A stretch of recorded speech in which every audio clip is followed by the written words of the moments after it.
The question of whether relationships get better or worse over time.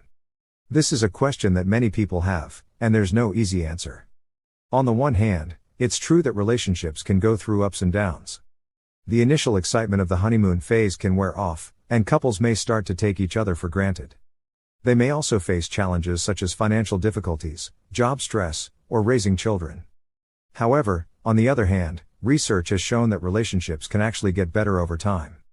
This is because couples learn to communicate more effectively, resolve conflict more constructively, and become more supportive of each other. They also develop a deeper understanding and appreciation for each other. So, which is it?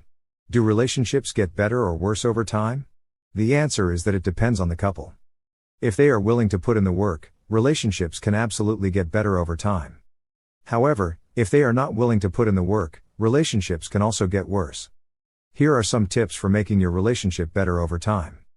Communicate effectively. This means being able to share your thoughts and feelings in a clear and honest way. Resolve conflict constructively. This means being able to disagree without getting angry or defensive. Be supportive of each other. This means being there for each other through good times and bad. Learn about each other's needs and wants. This will help you to be more understanding and responsive to each other. Make time for each other. This means setting aside time each week to connect with each other, even if it's just for a few minutes. Be willing to compromise. This means being willing to give and take in order to make the relationship work.